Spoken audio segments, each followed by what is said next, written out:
Hello, my name is Joseph Patton, and just for a moment I'd like to talk to you about stereotypes. More specifically, I'd like to talk about stereotypes in the library.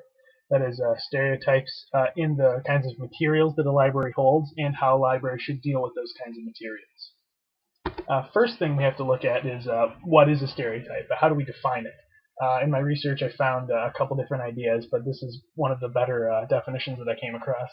Uh, Stereotype is any commonly known public belief about a certain social group or a type of individual. Stereotypes are often confused with prejudices because, like prejudices, a stereotype is based on a prior assumption.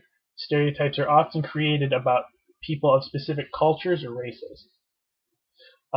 So I think that generally the idea is generalizations. It's generalizations of entire swaths of people.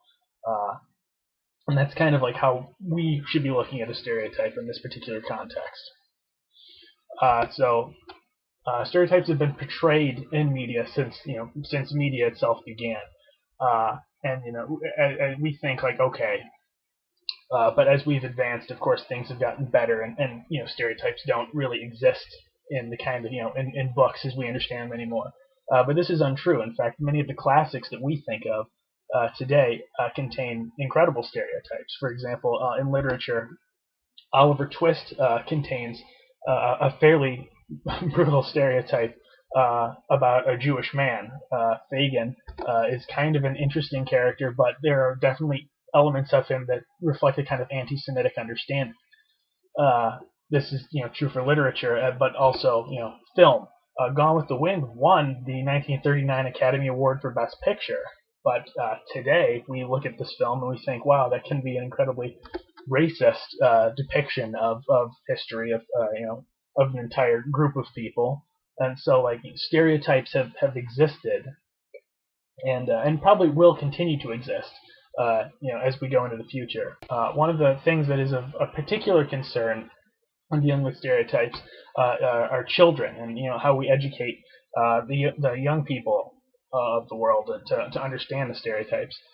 Children are much more susceptible to media. They're much more in tune with thinking of depictions as being true. So there's an element of social responsibility that we need to look at in terms of stereotypes and how children interact with them. And then there's the idea of development in the self-image.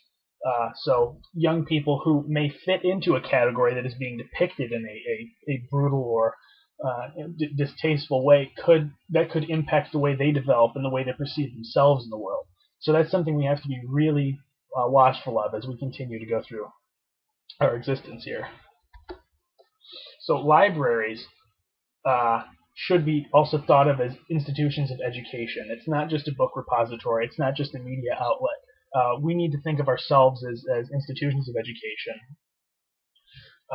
and combat stereotypes, because stereotypes are basically caused by ignorance and misunderstanding. And that's something that we are really good at. We can help with ignorance. We can help educate. And misunderstandings, we can help direct people. We can show them resources and places where they can more understand what's going on in the world and what different things beyond their own ideas might exist.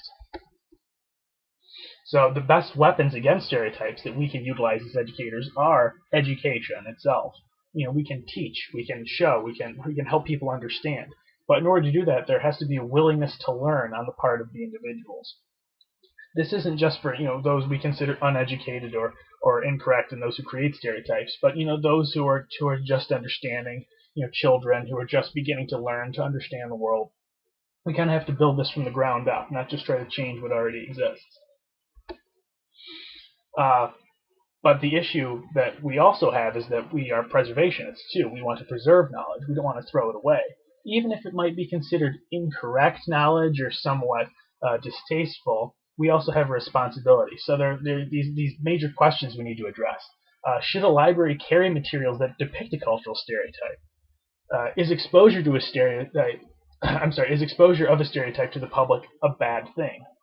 And is it the library's place to keep materials from the public?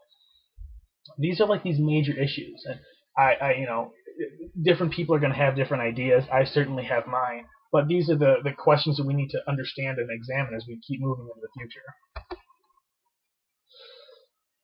So preservationists, how do we preserve knowledge, but make sure that it's the right knowledge? How do we make sure that people understand the ideas that are being depicted in media?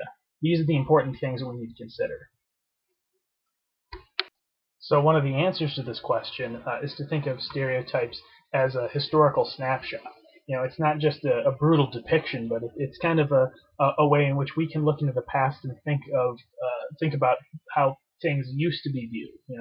So if a novel from 1850 depicts a stereotype character, a certain race or anything like that, we shouldn't think of that as something destructive and throw it away. We can look at that as a document from a certain period and think, this is how people used to think the world was compared to how it actually is today.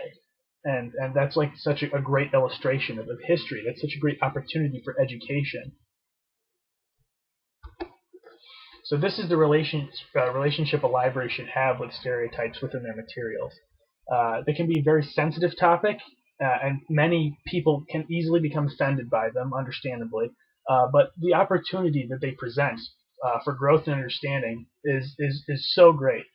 A library has to hold true to that idea, understanding and knowledge. These are the ways that we can defeat stereotypes, and we can then look at pieces that contain these kinds of offensive or otherwise kind of disgusting images or ideas, and we can actually use them against those particular ideas. This is how it used to be. Look how great it can be, and in that way we can actually become more united by our multiculturalism as a society rather than divided.